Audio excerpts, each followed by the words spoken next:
저는 지금 베를린에 있어요. 와, 강 언거 봐. 깽깽 얼었네. 오늘은 베를린에 있는 좀 유명한 역사 박물관 좀 가보려고 해요. 그래서 뭐 유대인 추모비랑 그 레지스탕스 박물관이랑 여기 앞에 보이는 건물이 독일 국회의사당이에요. 분데스탁이라고.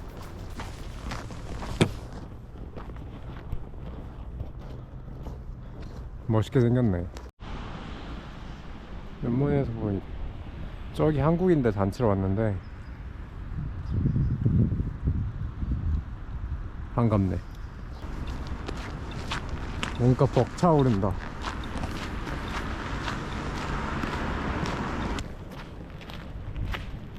이쁘네요. 굉장히 이쁘네요. 와.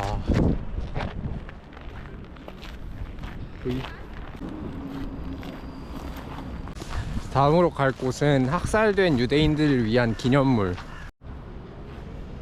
여기부터 이제 계속 유대인 추모비네요. 엄청 넓어요. 높이도 다 제각각 다르게 해놓은 것도 의미가 있는 것 같고. 와.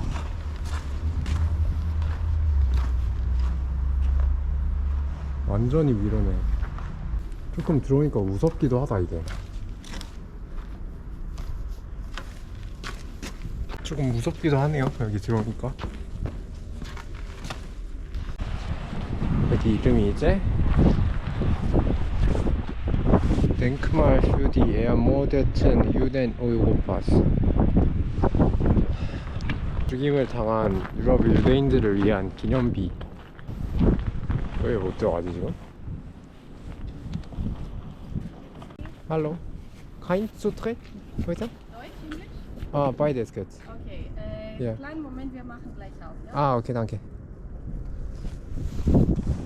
잠깐 기다리면은 열어주시면 돼요. 들어오면 여기서 공항처럼 이렇게 한번 싹 검사를 합니다. 그러면서 이렇게 역사를 따라서 쭉 가게 되어 있네요. 일단 찍는 것보다 일단 감상을 좀 하고 이따가 소감을 말하면 될 것 같아요. 살해했던 유대인의 국적 독일인 16만 명, 뭐 이렇게 계속 써놨네요. 폴란드에서 거의 300만 명. 그리고 이때는 그 피해자들의 일기,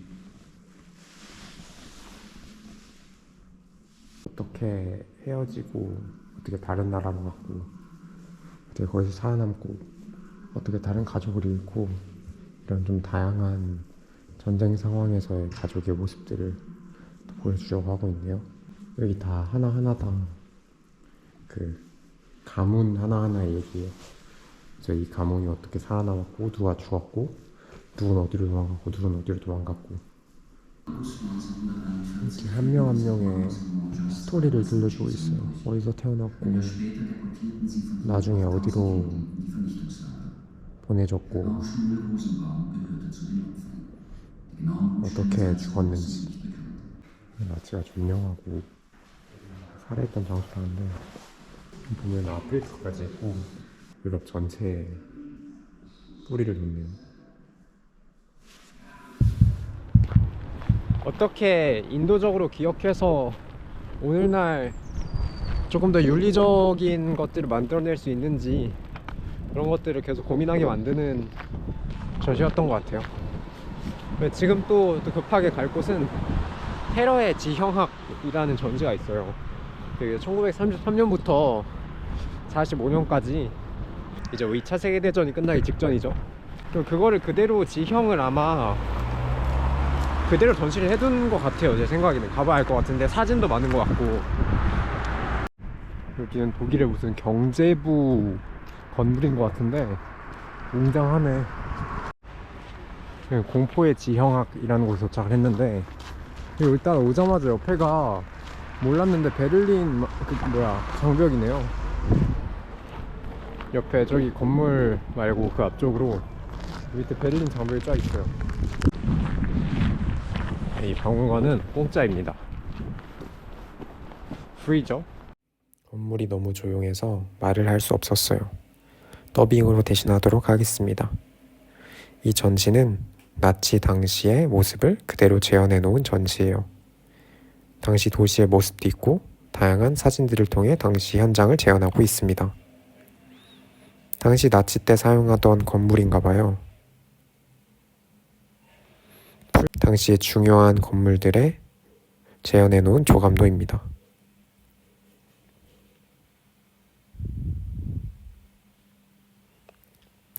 사람들이 정말 많네요.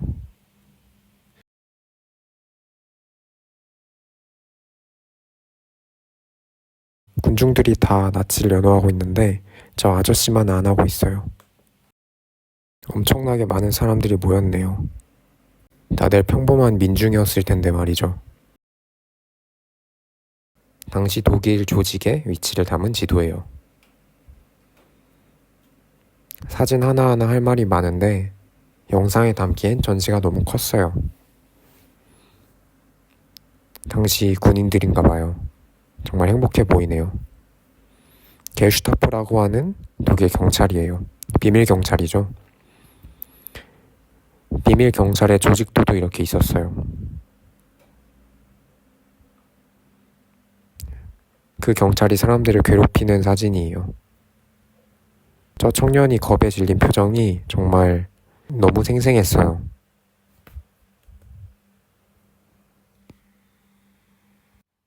폴란드 지역에서 일어난 일이라고 하네요. 이렇게 무언가를 들을 수 있는 곳도 있었어요.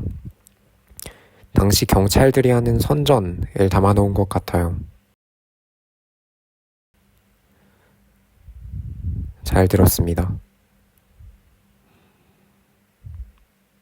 당시 경찰의 주요 인사들 사진인 것 같아요. 그리고 당시 경찰, 군인들의 사진이에요. 청춘 영화의 한 장면 같은데 정치범 수용소에 수감된 사람들 사진이에요. 엄청나게 많네요. 인종 혐오에 관련된 사진들이었어요. 유대인들의 상점을 불매하자는 선전이 전봇대에 붙어 있어요.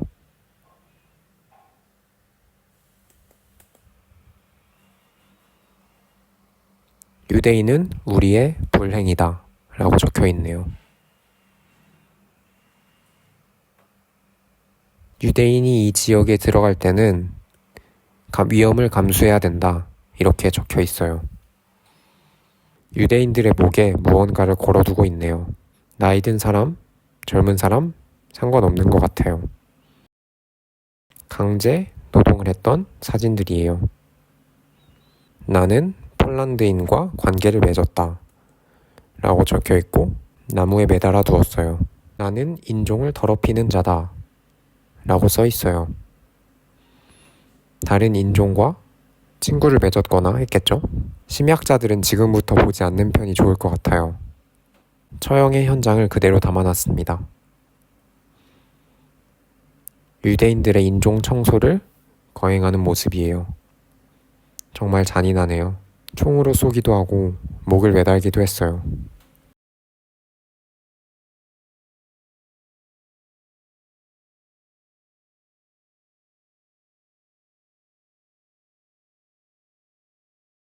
강제로 수염을 자르기도 하고요. 군인들이 웃고 있네요. 당시 군인들의 모습도 담겨 있고 살려달라고 빌고 있는 유대인의 모습도 있어요. 사진이 너무너무 생생해서 소름이 돋았어요. 밑에 죽어있는 시체들이 있고 군인들이 한 사람을 그 구덩이로 밀어 넣으려고 하고 있는 것 같아요. 학살 현장이에요. 체코의 한 지역이라고 하네요. 노르웨이에서도 학살이 일어났고 덴마크,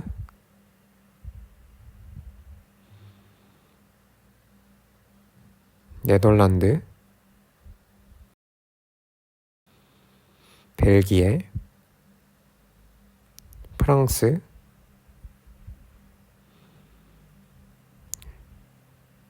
세르비아,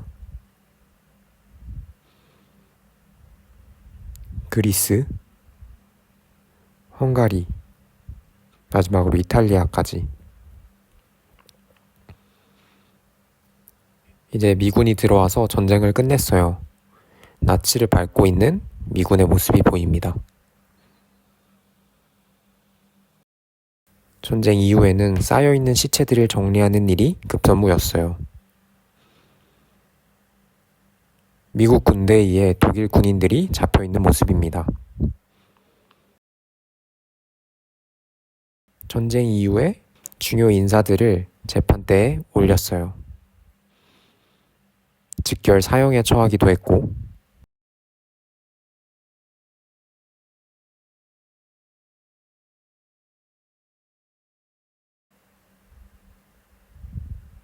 중요 인물들을 하나둘씩 처리하기 시작했습니다. 당시 나치 부역자들은 전쟁이 끝나고 회사원, 전업주부와 같이 정말 평범한 모습을 하고 있었대요. 그래서 나치 부역 사실이 드러나지 않게 하기 위해서 재판 중에 자기 얼굴을 가리고 있는 모습이에요. 자신의 신분이 드러나는 걸 굉장히 꺼려했다고 해요. 여기도 얼굴을 가리고 있네요. 전쟁 이후에 파괴된 독일 모습이고요. 전쟁은 지속된다고 합니다. 이들은 나치에 부역하고 나서도 주요 관직에 올라서 죽을 때까지 편안하게 여생을 보내다 간 사람들이라고 해요. 나치 부역 사실이 나중에 드러나거나 당시의 현장들을 정말 생생하게 사진으로 남겨놓은 전시였어요. 그 사진들이 너무나 생생해서 전시관이 그렇게 엄숙했던 것 같습니다. 나치는 그렇게 쉽게 사라지지 않았다.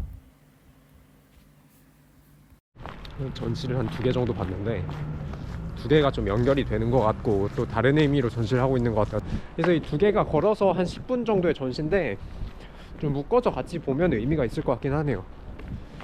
제가 베를린에서 마지막으로 갈 곳은 레지스탕스 기념관이라고 해서 제가 나치 독일에 당시에 저항했던 사람들 이야기를 담아놓은 곳입니다. 그 앞에 이 건물인 것 같아요. 사실은 당시에 주권이 넘어가고 있는데 뭔가를 반대한다는 게 정말 쉬운 일이 아니잖아요. 어떤 마음으로 했는지가 항상 궁금했는데 어디로 들어가는 거야? 촬영이 될지 모르겠네? 여쭤봐야겠어요. 자동.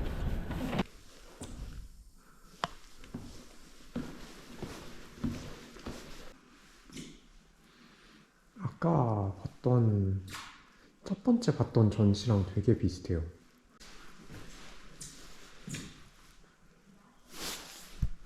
와, 몇 명이야 이게.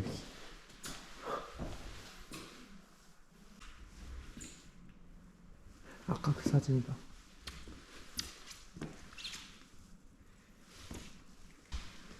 여기는 일단 다 신학자들 포함해서 그 당시에 종교인들인데 가톨릭, 기독교, 신학자, 교수 가리지 않고 각자 자기의 자리에서 나치 독일에 반대하는 일들을 했다고 합니다. 당시 군인들 중에서도 다 막 나치 독일에 가담했던 건 아니고 이렇게 전쟁을 좀 방지하기 위해서 노력을 했던 사람들도 많이 있는 것 같습니다. 그 사건의 경로였나 봐요. 결국에는 이런 식으로 전복이 되진 않았지만 중요한 시도였네요. 그 쿠데타, 나치에 저항하는 쿠데타 시도하려고 했던 사람들의 목록이래요.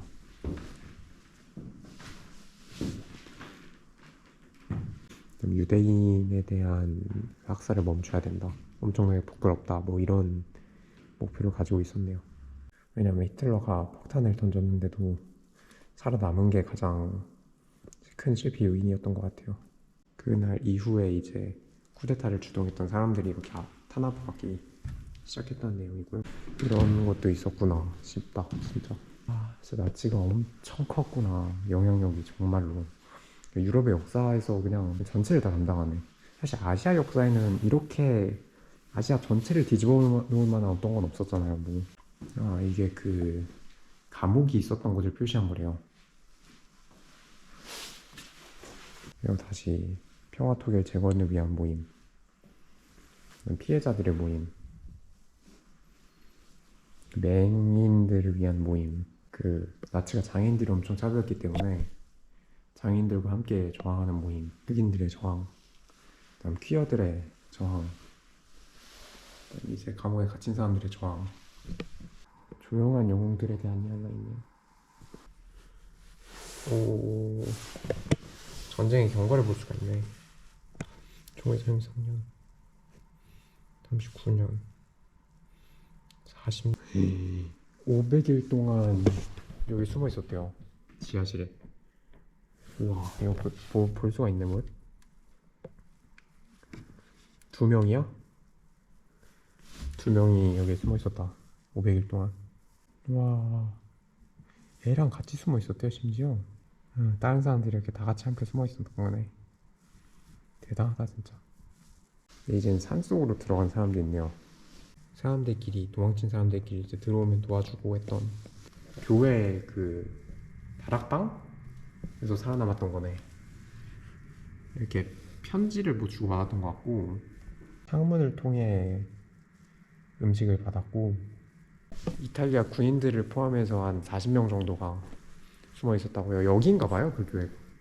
이탈리아에 있는, 로마에 있는 교회네요. 아니면 가족들이 다 끌려가고, 뭐 할아버지는 죽기도 하고. 근데 나중에 혼자서 살아남았대요. 근데 지금 오늘날 또 얼마나 그 많은 일이 일어나고 있겠어요, 우크라이나에서. 이거 나라마다 얼마큼 그 사람들이 살아남았고 죽었고 탄압받았고 어떤 도움을 줬던 사람들이 있었는지에 대한 좀 자세한 이야기들이 있네요.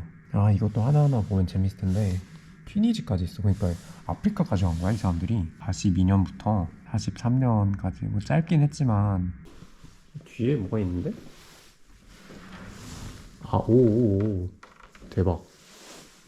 아니, 자기들끼리 자급자족을 했다는 거네. 왜냐하면 가족들이 다 떠나고 이제 뭐 나 혼자 남으면은 그 주변에 이제 모르는 스트레인저들을 믿어야 되는 상황이 있었잖아요. 근데 그런 상황에서 자기들끼리 어떻게 네트워크를 만들고 조직을 해서 어떻게 가족들이 없는 상황에서도 자기들끼리 살아남았는지를 보여주는 거네요. 그런 사례들이 이렇게 많이 있는 것 같아요. 직접 한번 와보세요. 진짜 너무 좋은 것 같아요, 여기. 제가 오늘 갔던 세계 박물관 이거 포함해서 다 공짜인데 와, 진짜 너무 좋은 것 같아요.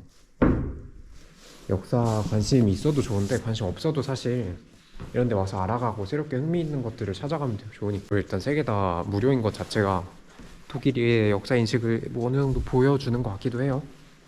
너무 내용이 풍부하고 전시도 잘 돼 있고 깔끔하게 잘 돼 있어서 흥미로운 내용도 많았고 생각할 거리도 많이 던져주는 것 같고. 시간이 없는 게 좀 아쉬워서 다음에 언제 꼭 한번 와야겠어요. 사실 오늘 간 박물관이 베를린은 박물관이 엄청 많거든요. 하면은 그때 돈 내고 천천히 여유롭게 갈 수 있는 국립박물관이나 그런 데도 가고 싶고, 여기도 진짜 꼭 다시 보고 싶네요. 좀 베를린 일기는 여기까지.